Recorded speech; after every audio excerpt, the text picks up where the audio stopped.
Koh-Lanta, le feu sacré, la production explique pourquoi a laissé Quentin manger un fruit déconseillé.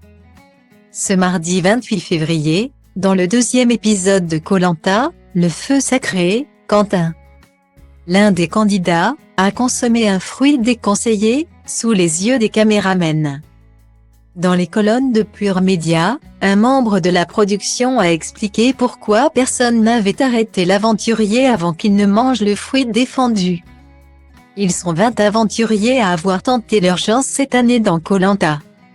Le feu sacré, pour décrocher le titre de l'ultime survivant, et repartir avec un gros chèque de 100 000 €.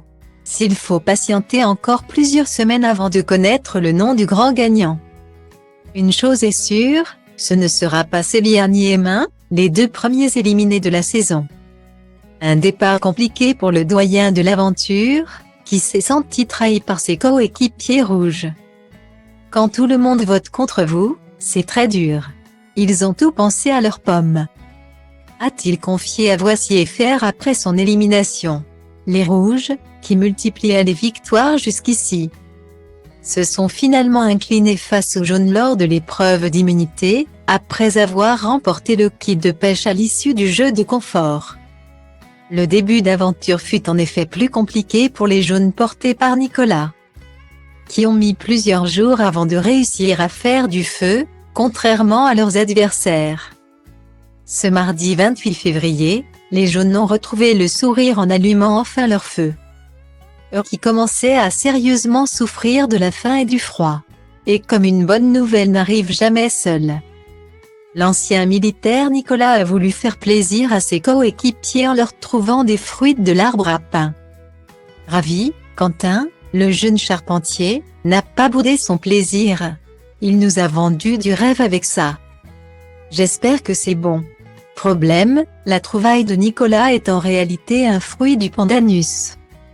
Rarement consommé car il peut irriter les lèvres et la langue, ce qui n'est pas le cas du véritable fruit de l'arbre à pain. Comme l'a précisé Denis Brognard en voix off. Une erreur dont s'est rendu compte Quentin, qui a rapidement constaté les conséquences de sa dégustation. Ça me gratte la gorge. J'ai l'impression d'avoir pris une petite cuillère de poivre et de l'avoir avalé comme ça, a-t-il expliqué. Alors que ses camarades ont quand même pris le risque de goûter. Quentin lui a préféré mettre fin à ses souffrances. Sur Twitter, les internautes se sont étonnés, pendant la diffusion de la séquence, que la production n'ait pas arrêté les candidats avant qu'ils ne mangent le fruit défendu.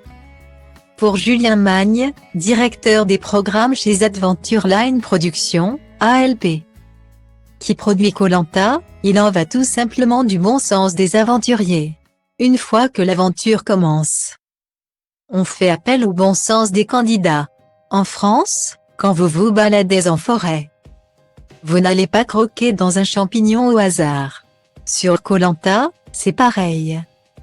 Ce sont des aventuriers, des Robinson Crusoe, on ne leur fait pas un catalogue de tout ce qui se mange ou mange pas sur l'île, a-t-il expliqué à Pure Média. Néanmoins, la production ne laissera jamais un candidat se mettre en danger. Les aventuriers sont encadrés par une équipe de tournage toute la journée. Si jamais un aventurier portait à sa bouche un aliment toxique et dangereux, évidemment l'équipe de tournage interviendrait. Dans ces cas-là, les caméramans ont l'autorisation d'intervenir.